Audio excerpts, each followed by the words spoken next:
जेव्हा मी पहिल्यांदा फौजींसोबत जम्मूला गेले ना, तेव्हा या पद्धतीने पहिल्यांदाच मी ही भाजी बनवली आणि एवढी आवडली की नेहमी याच पद्धतीने बनवते. त्यासाठी गॅसवर कढई गरम करायला ठेवली आहे. त्यामध्ये 3 चमचे मोहरीचं तेल घालायचं, याला मस्टर्ड ऑइलसुद्धा म्हणतात. आता या तेलाचा खूप वास येतो, त्यासाठी तेल धूर निघेपर्यंत कडकडीत गरम करून घ्यायचं आणि त्यानंतर वापरायचं. तेल कडकडीत गरम करून घेतलं की त्यामध्ये अर्धा चमचा जिरे घालायचे. जिरे छान तडतडले की 8 ते 9 लसणाच्या पाकळ्या जाडसर कुटून घेतल्या आहेत त्या घालायच्या. लसूण सोनेरी रंग येईपर्यंत परतून घ्यायचा. बारीक चिरलेली हिरवी मिरची, एक बारीक चिरलेला कांदा घालायचा, तो सुद्धा छान असा परतून घ्यायचा. त्यानंतर पाव चमचा हिंग, अर्धा चमचा हळद घालायची, एक अर्धा मिनिटं परतून घ्यायचं.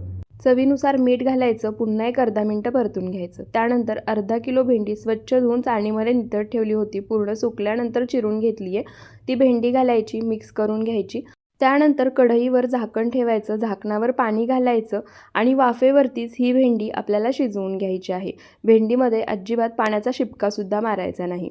भेंडी खाली लागून करपू नये म्हणून अधूनमधून झाकण काढायचं, भेंडी खालून एकसारखी हलवून मिक्स करून घ्यायची. तर इथे पहा, भेंडी छान शिजली आहे, वाफेवरती शिजवून घेतली आहे आणि मस्त चमचमीत मोहरीच्या तेलामध्ये बनवलेली भेंडीची भाजी तयार आहे. मस्त गरमागरम भाकरीसोबत सर्व्ह करायची. मोहरीच्या तेलामध्ये बनवलेली भेंडीच नाही, कोणतीही तुम्ही सुक्की भाजी बनवा किंवा नॉनव्हेज बनवा, अप्रतिम लागतं. व्हिडिओ आवडला असेल तर चॅनलला सबस्क्राईब नक्की करा.